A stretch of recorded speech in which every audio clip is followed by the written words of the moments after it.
அது வர்றங்கண்ணே. அதில் கொஞ்சம் அன்பில் மகேஷனுடைய ஒரு பினாமி கம்பெனி அதில் இருக்குங்கண்ணே, ஒரு அண்ணா நகர் கம்பெனி ஒன்று, அதையும் நான் எடுத்திருக்கேங்கண்ணே. இவங்க தான் இந்த சிபிஐனுடைய ப்ராசிக்யூஷன் சாங்ஷன்லாம் புடுங்கி வச்சிருக்காங்க. உதாரணத்துக்கு சவுக் சங்கர் மேட்டர், அதெல்லாம் கனெக்டட் தான்.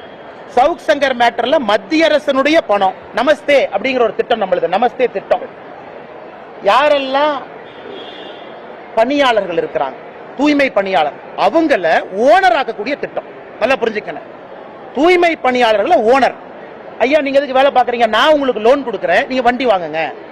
நீங்க செப்டிக் டேங்க் கிளீன் பண்ணுமா, மிஷின் வாங்குங்க, நீங்க அதை கிளீன் பண்ணுங்க அப்படிங்கறத நமஸ்தே திட்டம். தமிழ்நாட்டில் அம்பேத்கர் ஐயா பேர்ல அந்த திட்டத்தை பேரை மாத்தி மத்திய அரசுடைய பணம் வருது. 2 cooperative bank, Kanchipuram, Chennai central cooperative bank, 2 பேங்க்ல எப்படி போலித்தனமாக அக்கவுண்ட் ஆரம்பிச்சு எப்படி போலித்தனமா அந்த பணத்தை ஸ்விண்டில் பண்ணிருக்கான்னு காட்டுறேன்.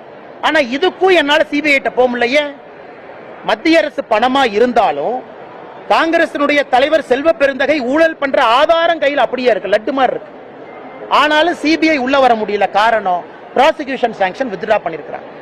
அதனால் போராட்டம் போறோம், எடுக்க போறோம், எத்தனை நாள் தப்பிச்சு போயிருவாங்க பார்க்கலாம். இவ்வளவு ஊழல்கள் நடக்குது.